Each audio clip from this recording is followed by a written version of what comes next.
চারপাশে বিস্তীর্ণ সবুজ ধানক্ষেত, তার মাঝে আঁকাবাঁকা মেঠো পথ। সেই পথ ধরে আপন মনে হেঁটে চলেছে ছোট্ট এক শিশু।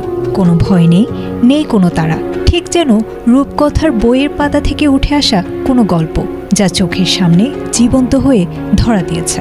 যেখানে বন্যপ্রাণীর ভয়ঙ্কর রূপটাও এক নিমেষে মিলিয়ে গেছে, আর সবটুকু জায়গা জুড়ে মিশে রয়েছে কেবলই এক নিষ্পাপ ভালোবাসা। সামাজিক যোগাযোগ মাধ্যমের দেয়াল জুড়ে এখন শুধুই এই মায়াবী দৃশ্যের বন্দনা। ছোট্ট দুটি হাতে পরম যত্নে এক গন্ধ গোকুলকে জড়িয়ে ধরেছে একটি শিশু, আর তার ঠিক পেছন পেছন অতন্দ্র প্রহরীর মতো রাজকীয় ভঙ্গিতে হেঁটে চলেছে এক ঢাল তলোয়ারহীন যোদ্ধা, বিশাল এক সজারু, যার পিঠের খাড়া ও ধারালো কাঁটাগুলো এই শিশুর স্পর্শে যেন সম্পূর্ণ শান্ত।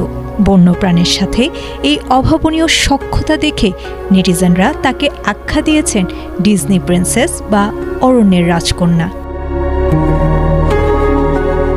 প্রথম দেখায় চোখ জুড়ানো এই দৃশ্যকে অনেকেই বাংলাদেশের কোনো প্রত্যন্ত গ্রামের রূপ বলে ধারণা করেছিলেন।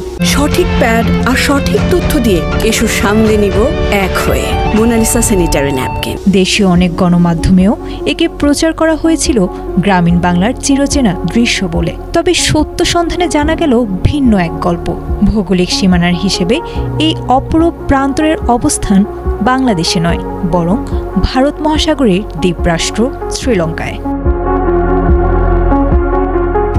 ফ্যাক্ট চেকিং প্রতিষ্ঠান রিউমার স্ক্যানারের অনুসন্ধানে উঠে আসে আসল তথ্য। গত 12 জুন প্রভাত সিলভা নামের এক শ্রীলঙ্কান ব্যক্তি প্রথম এই ভিডিওটি ফেসবুকে প্রকাশ করেন, যার সিংহলি ভাষার ক্যাপশনের বাংলা অর্থ দাঁড়ায় ছোট ভাই তার বোনের সাথে ধান খেতে যাচ্ছে। ভিডিওতে শিশুর মিষ্টি সিংহলি কণ্ঠই প্রমাণ করে এর আসল উৎস।